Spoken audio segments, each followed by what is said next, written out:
Hello and welcome to our final episode of the Women in Streaming Media Education podcast. I cannot believe that we have already recorded 6 episodes and shared them with you. As I said last time, we would absolutely love to carry on this short form, sharp content that hopefully gives you some insights into the trending areas of streaming media. If you have any spare budgets and would like to sponsor us so we can continue to do that, please get in touch with me at polly@womeninstreamingmedia.org. I would love to hear from you. I would love for this podcast to carry on. And also, if you would love to come and be a guest and talk about your work, then do please get in touch. It would be fantastic to keep this going. We've really enjoyed putting it together. But on to our final episode then. Now, I am joined almost ironically as my final episode by one of the first ladies I met in streaming media, apart from the wonderful Women in Streaming Media team.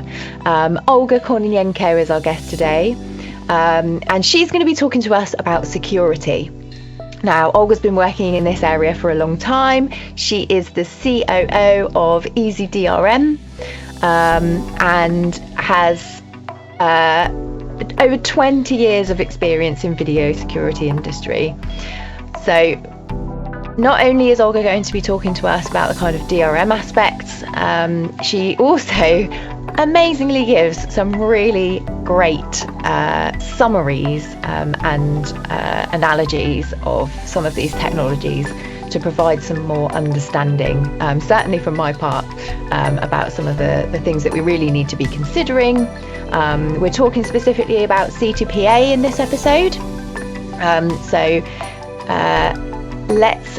Let's just get on now with our final episode, and thank you so much to Olga for this episode, but also to all of our guests in this series. It's been fantastic to put together, and I hope you've enjoyed it.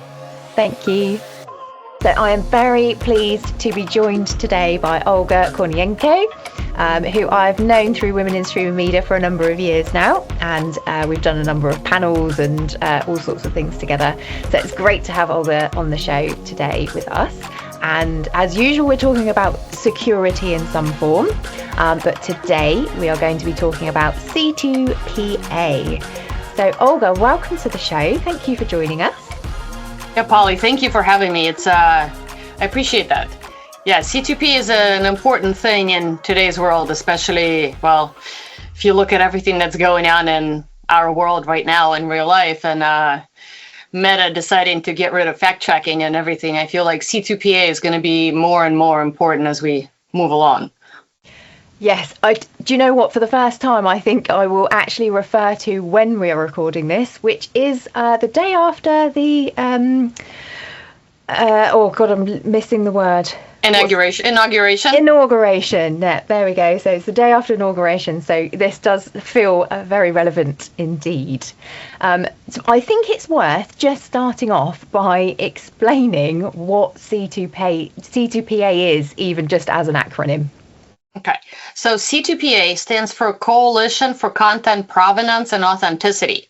At least I didn't have to close my eyes this time and actually concentrate on saying that. But it is a mouthful, thus C2PA.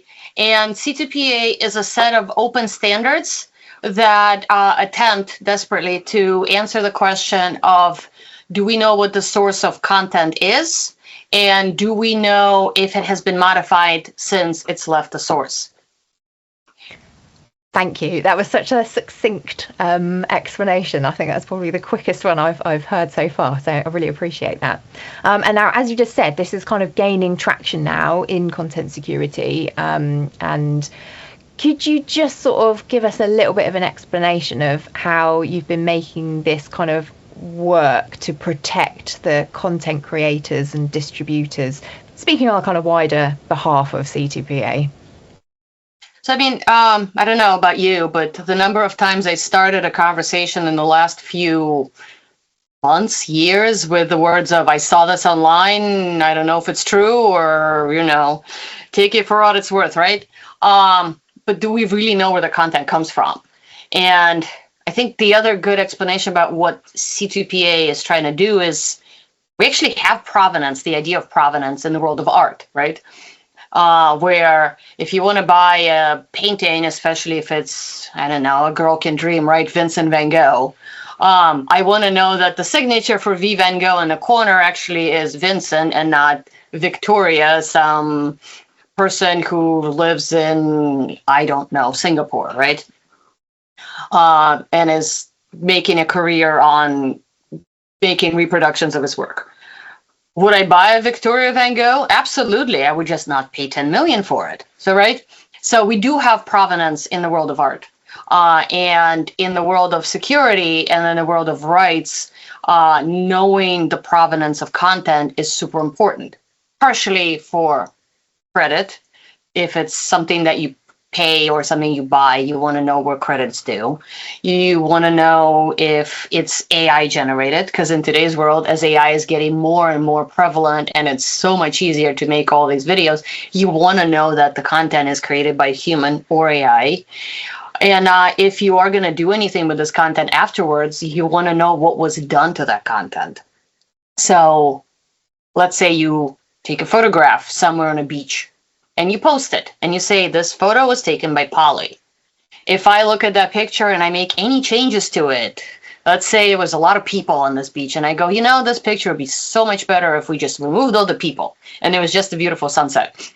And then somebody looks and goes, hey, Polly, wow, when were you on this beach with no people? And you're standing there going, well, it's my picture, but it's not what I took. How do I prove it? Right? The idea is that there is credentials that say Polly took this picture and then Olga modified it. Or vice versa. Polly took this picture and then something happened. And we don't know what happened because Olga never signed this picture.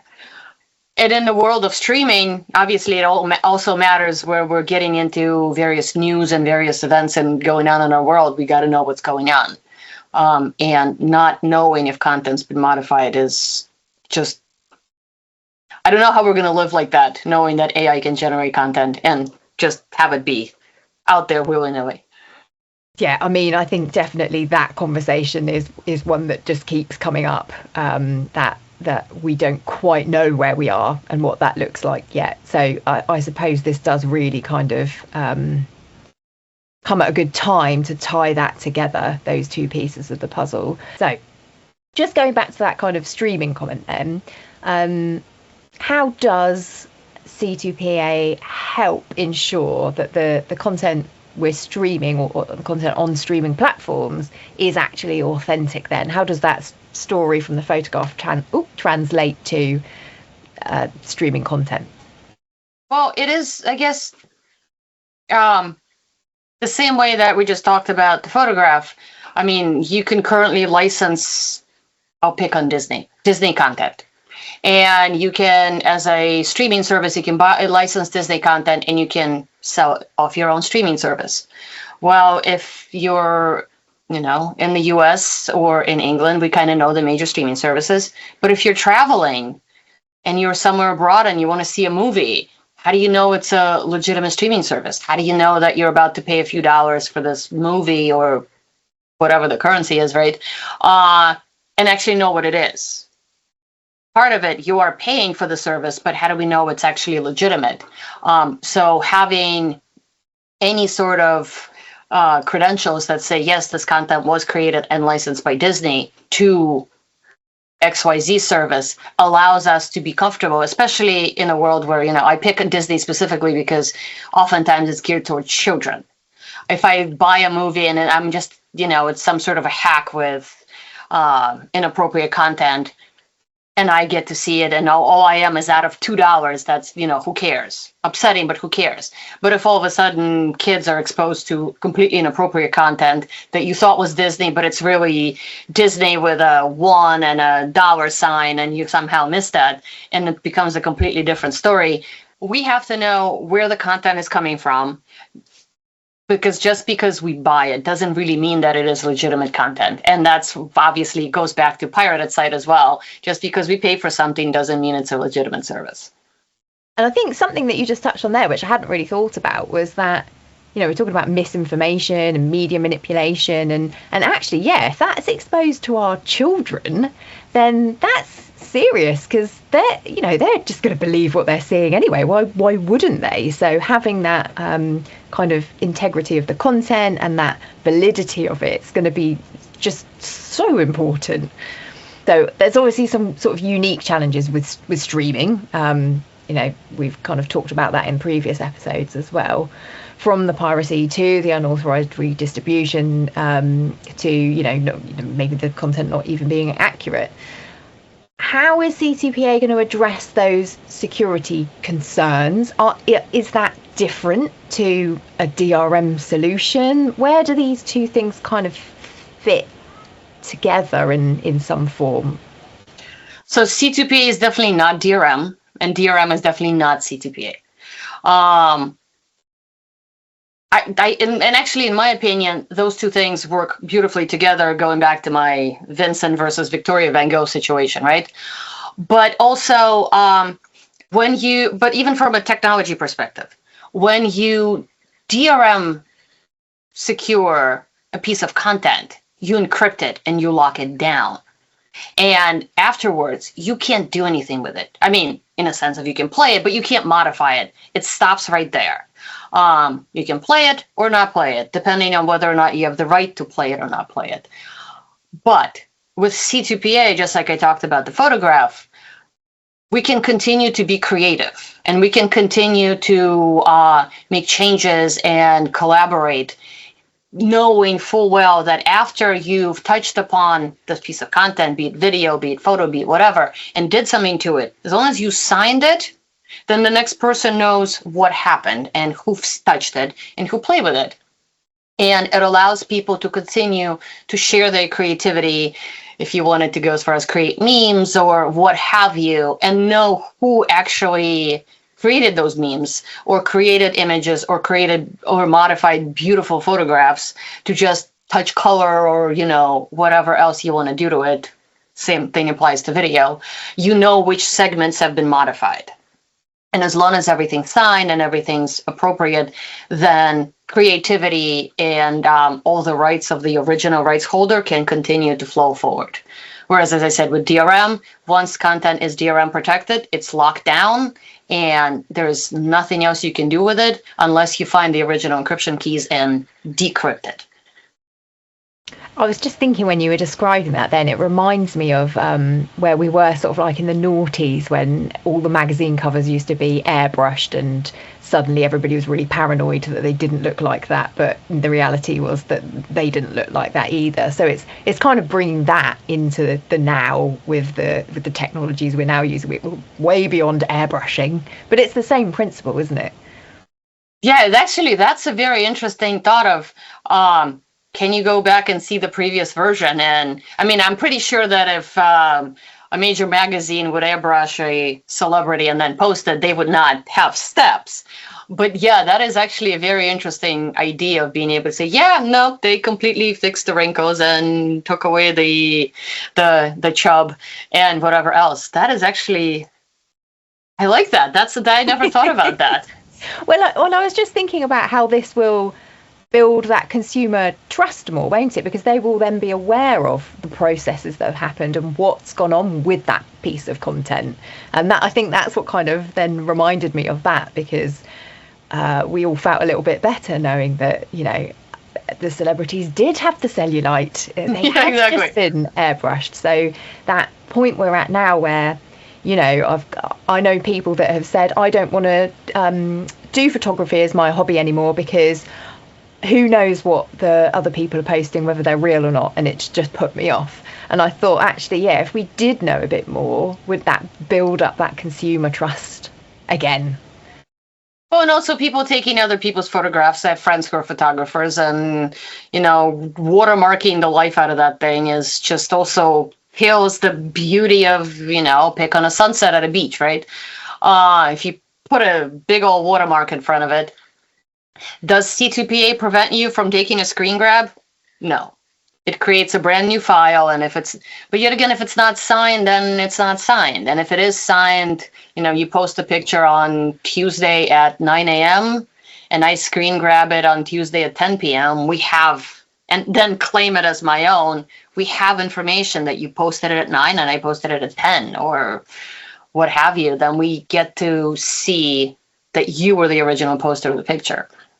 I mean, there's some play with it, but yeah, as far as I'm concerned, for me, the reason we as EZDRM, why does a DRM company need to be involved with C2PA? For us, it is a very natural continuation of the rights of the content holders and being able to say that, yes, we're in this business to make sure that business strategies and business processes are enforced, but also consumers know what they're watching.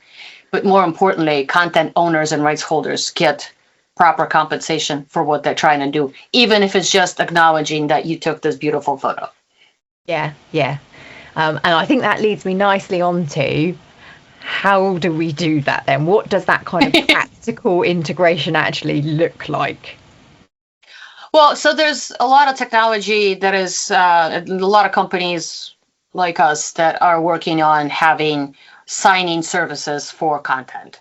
If you are currently using Adobe Photoshop or any of their software, there is a piece where you can sign your content. And if it's a video in the player, there's a little, in the left-hand corner, there's a little CR credentials thing where you can look it up and actually see what the credentials of the file of the media is.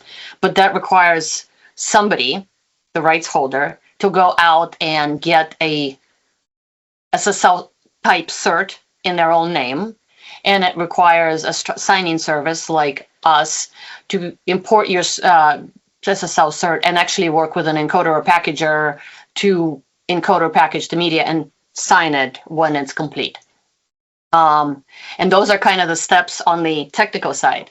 The scarier part for me is the adoption and the overall acknowledgement in the world beyond our industry, and explaining to our parents, our friends, what the little CR in the corner actually means and how you look it up. And that, yes, something like a DigiCert would be issuing a certificate, but pay attention that it is New York Times with an I and not an exclamation point, or something along those lines. Would DigiCert give a New York Times with an exclamation point instead of an I? I doubt it. I hope not. But you have to still be aware. Having said that, does C2PA mean that everything you see online is true? No. It just means that in this video, where you see unicorns frolicking on the beach, was posted by Olga, which means that if you genuinely want to, get proof that there were unicorns frolicking on the beach, and you come to me and go, hey, Olga, where are the unicorns? You have to come to me, right? I am the source of this fairy tale misinformation. Which also, on the flip side of it, is if you take a video of something happening in real world and post it as is, and you claim that that's the truth, and there's no signature, you don't really know if it's the truth because nobody's owning that content. But you can post that the earth is flat and I don't know, whatever other information, as long as you claim it. And then it really, one of those, the buck stops here. People come to you and say, I see that you posted this. I didn't pretend to be New York Times or BBC and claim that this is true. I'm claiming that this is the world as I see it, be it my creativity or my insistence on the fact that the world is flat. I don't know. By the way, I don't believe that, but I just figured I'd, clarify that. But there are people out there who believe the world is flat. And if they, as long as they don't pretend that CNN said that, or BBC, or what have you, they can believe whatever they want. They can have a following, as long as they claim their content. It sounds to me it's transparency, really, isn't it? Is the kind of key word I would suppose I would use to describe what's happening here. Yeah, it pretty much is. It's knowing that the video or the photo or piece of content you're looking at came from my neighbor, And if she insists on, posting a specific video, it tells me about her views. And if somebody changes what she posted, it's important to know that it is no longer her views or her world. It is somebody that changed that. And even if she says her name in the video and says, I see the world, as this, this, and this, once the content's been modified, you cannot logically assign those words to her. They are no longer hers because somebody might have taken things out of context or taken out a not where there should be or added a not where there shouldn't be. I suppose one thing that I kind of was picking up from what you were saying about the kind of engagement with it is that there might need to be a bit like an education piece around how to use it from the consumer point of view. I mean, oh my God, yes. And I think the bigger issue is who's going to do it and how do you do it? I know the founders and the foundation for this organization is Microsoft, BBC, and Adobe. And I know that Microsoft has put in a lot of effort or is trying to put in a lot of effort into promoting this technology and promoting the knowledge about this technology. But at the end of the day, it's an open source standard. And it comes back to how do we let the general public know and how do we educate the general public, people who, older generations. I feel like younger generations would pick this up very quickly. But the older generations would say, I saw this online, so it must be true.